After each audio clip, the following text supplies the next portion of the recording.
आदर्श गुरुकुल में आप सभी का स्वागत है एक बार फिर। और आज जो है ट्रिग्नोमेट्री का हमारा ये दूसरा लेक्चर है। और इस लेक्चर में आज हम ट्रिग्नोमेट्रीज के कुछ फॉर्मूलेज देखेंगे एंगल्स के। और कैसे क्या नंबर लाइन पे डिनोट करते हैं, कहाँ कौन सा साइन पॉजिटिव होता है, कहाँ कौन सा साइन नेगेटिव होता है। तो चलिए शुरू करते हैं।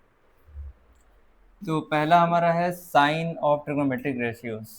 तो एक चीज़ आप जानिए कि इसको अ,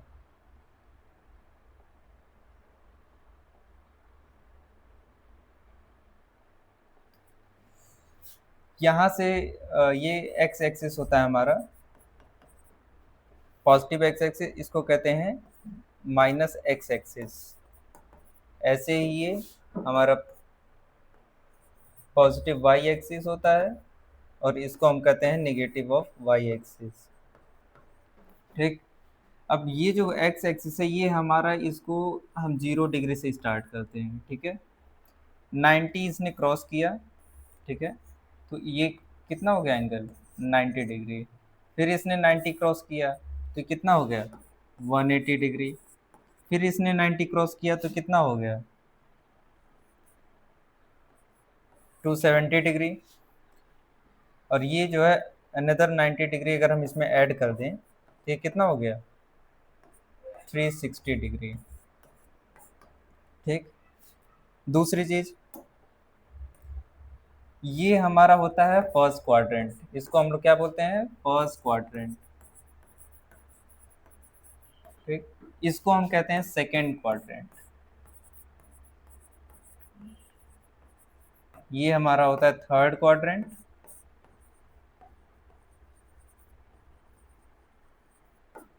और ये हमारा होता है फोर्थ क्वाड्रेंट। अब साइन कहाँ पॉजिटिव होता है कहाँ निगेटिव वो देखते हैं। इसको इसके साइन को याद करने का एक बहुत ही आसान तरीका है कि पहले क्वाड्रेंट में सारे ट्रिग्नोमेट्रिक रेशियोज क्या होंगे, all trigonometric ratios are positive. Second quadrant में साइन और साइन का अपोजिट कॉसेक, ये दोनों पॉजिटिव होते हैं।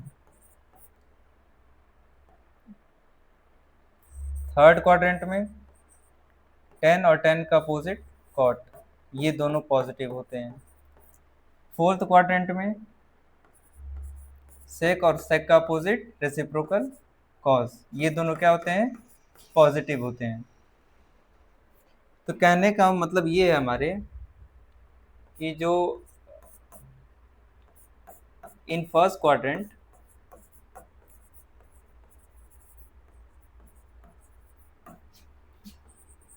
all trigonometric ratios are positive.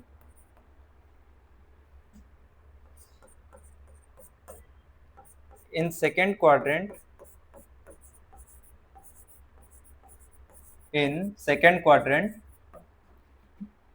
only sine and cosec are positive.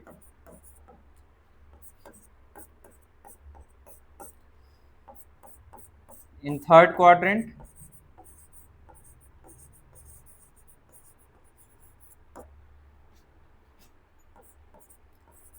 tan cot are positive. ठीक।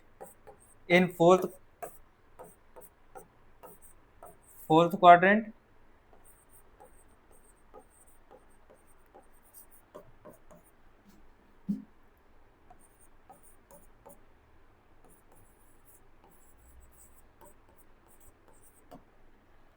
तो यहाँ तक हमने जाना कि यहाँ कौन सा एंगल कब पॉजिटिव होता है, कौन सा एंगल कब किस क्वाड्रेंट में निगेटिव होता है।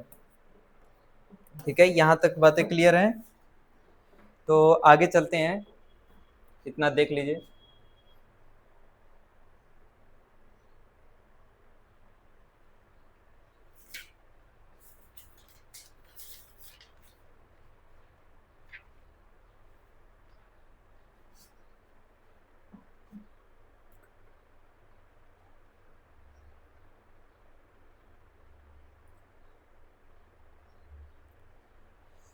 अब बात आती है कुछ एंगल्स की कि हाँ, अगर वो एंगल्स पॉजिटिव होते हैं या नेगेटिव।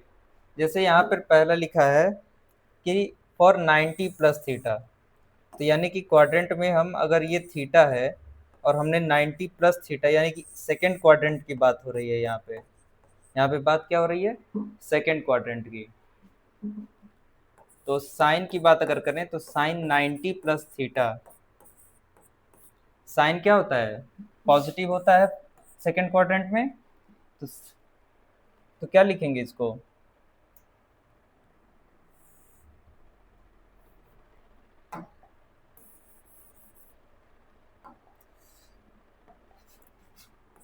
ये हमारा कॉस थीटा होता है। ऐसे ही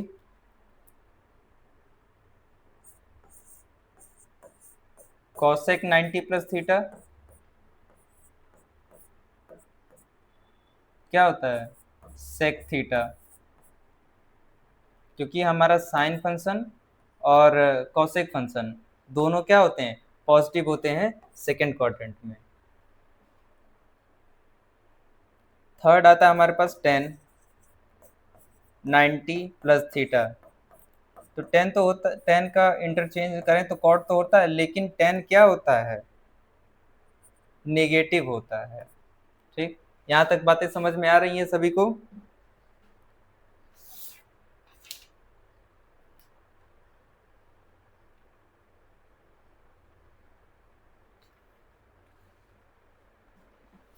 आगे देखते हैं,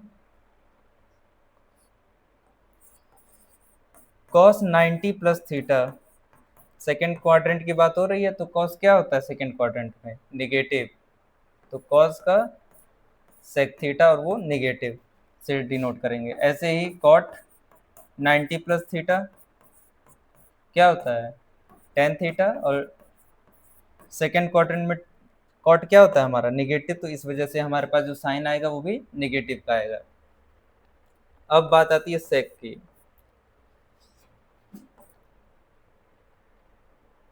सेक 90 प्लस थीटा, ये हमारा होता है कॉस थीटा और निगेटिव के साथ। ठीक, ऐसे ही है। अब दूसरा हमारे पास 90 प्लस थीटा, क्या हमारे पास 90 minus theta, sorry 90 minus theta, तो sine 90 minus theta. 90 minus theta अगर देखें तो वो ये वाला होता है कि 90 से एंगल थीटा हो और 90 से बीच में हो, यानी कि फर्स्ट क्वाड्रेंट की बात हो रही है। तो इतना हम जानते हैं कि फर्स्ट क्वाड्रेंट में जो भी एंगल होते हैं क्या होते हैं, अभी हमने पढ़ा था all trigonometric ratios are positive. तो बस हमें बस कन्वर्ट करना है, साइन का कन्वर्जन क्या होता है, कॉस थीटा। ऐसे ही cos 90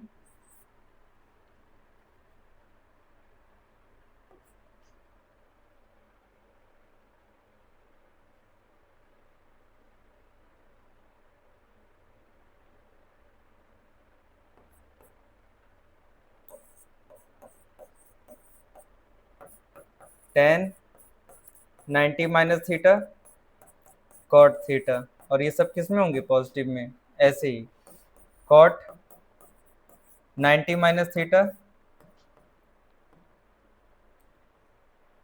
ten theta, sec 90 minus theta cosec theta. यहाँ पे कॉस नहीं,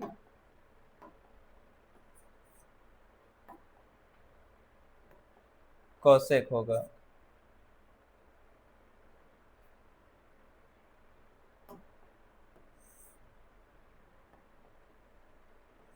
माइनस कॉसेक थीटा, और यहाँ पे भी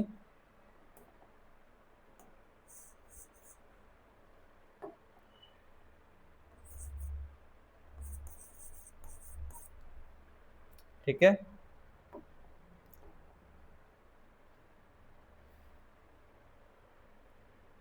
अब बचा हमारे पास क्या, टेन हो गया, कॉट हो गया, साइन का कॉस में, कॉस का साइन, बचा कॉसेक।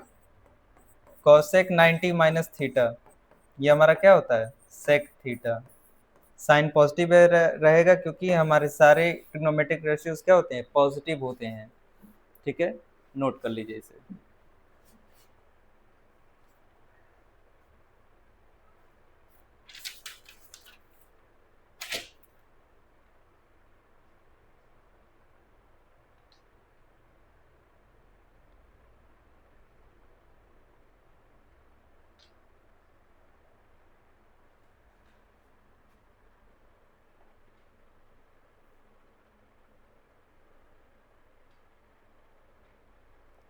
अब बात आती है कुछ यूजफुल रिजल्ट्स की जो हमें याद करने हैं। जैसे पहला है sine square alpha plus sine square beta, जिसकी वैल्यू 2 होती है। दूसरा है इसी में sine alpha plus sign beta, इसकी भी वैल्यू 2 होती है। कब, जब अल्फा और बीटा दोनों की वैल्यू कितनी हो,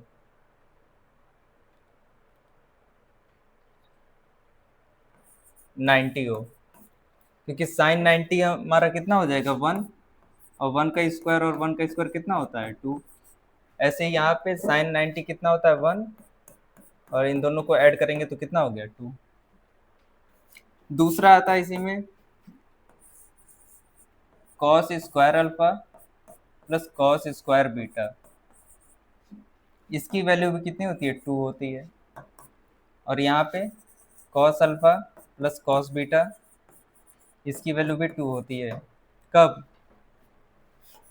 जब अल्फा और बीटा दोनों की वैल्यू कितनी हो, 0। क्यों, कॉस 0 कितना होता है, कॉस 0 हमारे पास 1 होता है, यानी कि इसकी वैल्यू 1, ये 1, यानी कि रिजल्ट क्या आया, 2। यहाँ पे भी कॉस 0 1 प्लस 1, ये आया 2। ठीक।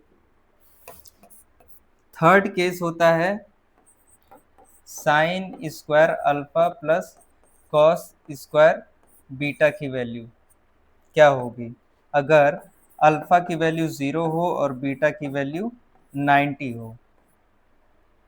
तो साइन 0 0 होता है और बीटा 90 हो तो 0। ठीक।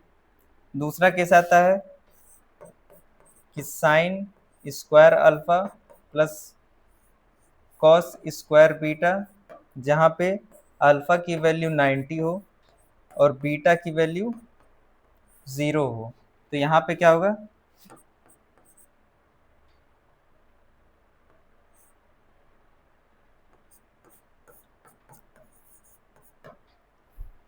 क्योंकि साइन 90 की वैल्यू होती है 1 और cos 0 की वैल्यू होती है 1, तो रिजल्ट आया हमारे पास 2।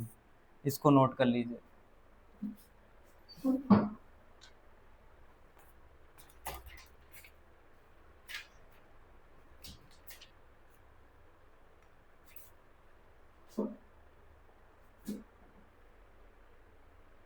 अब कुछ हम वैल्यूज को देखते हैं कि कुछ ट्रिग्नोमेट्री में जो डायरेक्ट हम और जो क्वेश्चंस आते हैं वो डायरेक्ट पूछते हैं कि साइन 18 की वैल्यू क्या होगी या कॉस 18 की वैल्यू क्या होगी, तो हम उसको डायरेक्ट कैसे इंप्लीमेंट करते हैं, आइए देखते हैं।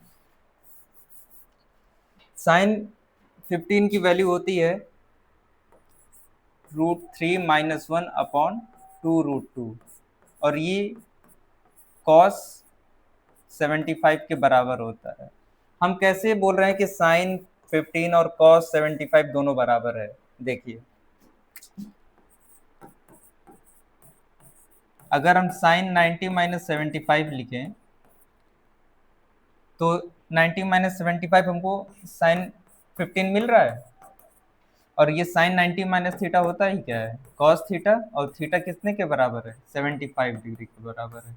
तो इसीलिए साइन 15 और कॉस 75 बराबर होता है।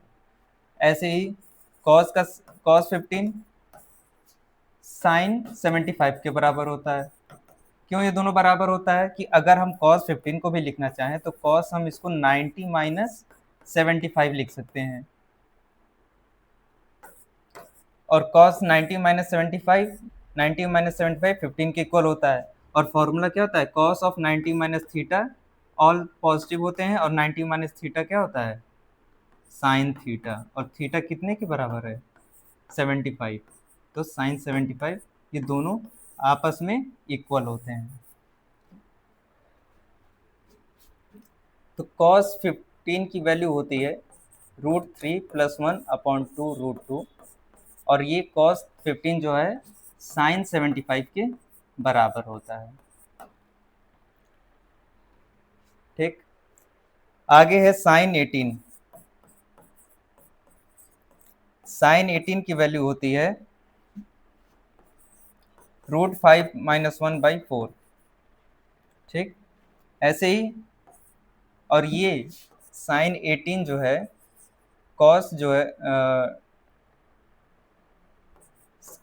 कॉस 72 डिग्री के बराबर होती है। क्यों, अगर हमें देखना हो कि 18 और 72 बराबर कैसे हैं, तो अगर हमारा एक एंगल 18 डिग्री दिया हुआ है, तो दूसरा अगर हम 90 में से उसको माइनस करेंगे तो कितना आएगा, 72 डिग्री आएगा। यही चीज इसमें पूछा है, यही चीज हम बार बार लिख रहे हैं कि 18 है तो उसका रिलेशन कॉस का 72 से क्यों है। अगर हमारा एक एंगल 15 है, तो अगर हम 90 में से 15 माइनस कर दें,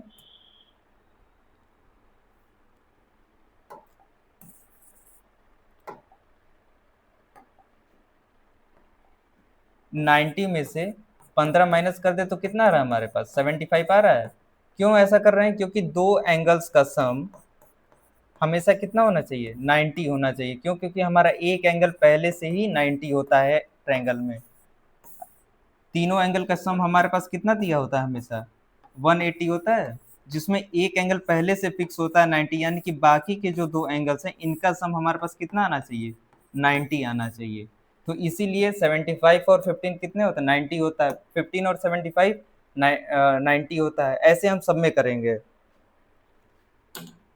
अगर इतना नोट हो गया हो तो फिर आगे बढ़े।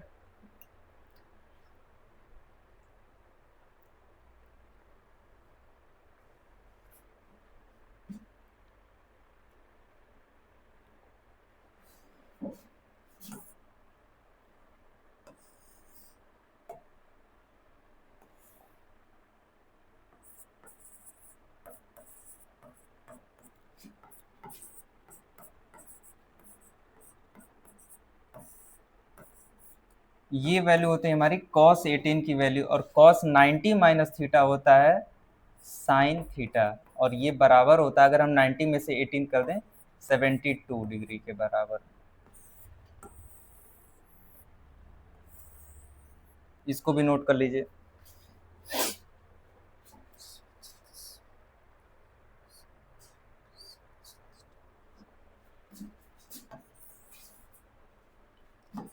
ऐसे ही साइन 36, साइन 36 क्या होता है हमारे पास, √10 - 2√5/4। ठीक, और ये साइन 36 कॉस के 54 डिग्री के बराबर होता है। कॉस 36 क्या होता है, √5 + 1/4, और cos 36 में हम क्या ऐड कर दें कि हमारे पास 90 हो जाएगा, तो वो है 54, यानी कि cos 90 minus theta sine 54 degree के बराबर है। तो ये थे कुछ इंपॉर्टेंट रिजल्ट्स जो हम क्वेश्चन में डायरेक्ट पुट करते हैं और आंसर आता है। तो इसको आप नोट कर लीजिएगा। ठीक है, तो आज के क्लास में इतना ही। आगे हम इस पे देखेंगे कि कैसे हम क्वेश्चन में इसका यूज करते हैं। ठीक है, तब तक के लिए धन्यवाद, मिलते हैं नेक्स्ट क्लास में। जय हिंद।